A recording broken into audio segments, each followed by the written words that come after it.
السلام علیکم۔ اخبار اردو کے ویب چینل میں آپ سب کو خوش آمدید۔ امید ہے آپ اللہ تعالیٰ کی نعمتوں سے محظوظ ہو رہے ہوں گے۔ ناظرین، آج ہم بات کریں گے سلطان صلاح الدین ایوبی کے بارے میں۔ سلطان صلاح الدین ایوبی دنیا کے عظیم جنگجوؤں میں شامل ہیں۔ سلطان صلاح الدین ایوبی کی پیدائش 1138 عیسوی میں ترکت ایران میں ہوئی۔ سلطان صلاح الدین ایوبی کا اصل نام یوسف تھا اور صلاح الدین انہیں لقب دیا گیا تھا۔ اس وقت ان کے والد ترکت کے گورنر تھے۔ سلطان صلاح الدین ایوبی نے ساری جنگی صلاحیت اپنے والد سے سیکھی۔ سلطان صلاح الدین ایوبی ایک ہوشیار انسان تھے جنہیں امن پسند تھا اور وہ لڑائی کے حق میں بالکل نہیں ہوتے تھے۔ سلطان صلاح الدین ایوبی کی زندگی نے اس وقت موڑ لیا جب وہ اپنے چچا کے ساتھ مصر گئے اور وہاں کے دشمنوں سے جنگ لڑی۔ صلاح الدین ایوبی کے چچا کی وفات کے بعد مصر کے گورنر بنے، لیکن سلطان صلاح الدین ایوبی کبھی بھی حکمرانوں کی طرح بڑے بڑے محلوں میں نہ رہے۔ وہ مسجد کے قریب ایک چھوٹے سے گھر میں رہا کرتے تھے۔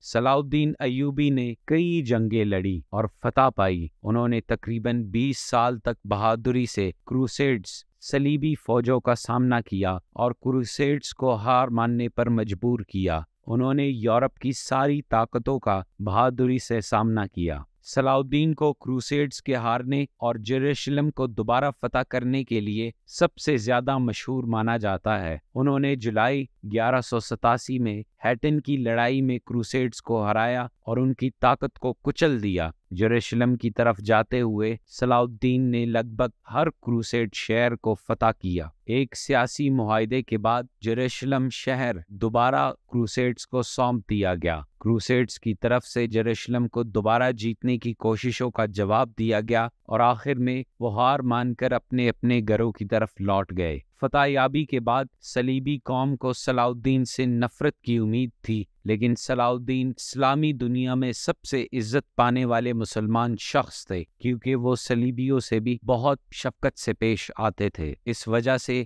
وہ کافی مشہور ہو گئے، جبکہ صلیبیوں نے مسلمانوں پر بہت بربریت کی۔ صلاح الدین ایوبی 1193 عیسوی میں 56 سال کی عمر میں وفات پا گئے۔ وہ مصر سے سیریا تک پھیلی ہوئی ایک بڑے سلطنت کے سرپرست تھے، لیکن خود ان کے پاس کوئی مال نہ تھا۔ ان کی وفات کے وقت ان کے پاس صرف ایک گھوڑا اور اتنی رقم تھی کہ انہیں کفن دفن کے لیے بھی کافی نہ تھی۔ انہوں نے اپنی زندگی اسلام کے لیے اور اسلام کی حفاظت کے لیے وقف کر دی تھی۔ صلاح الدین ایوبی ایک سچے ہیرو اور ایک ایماندار مسلمان تھے۔ اللہ ان کی مغفرت فرمائے۔ ایسی مزید ویڈیوز دیکھنے کے لیے اخبار اردو کے ویب چینل کو سبسکرائب کریں۔ ملتے ہیں آپ سے اگلی ویڈیو میں، تب تک کے لیے اللہ نگہبان۔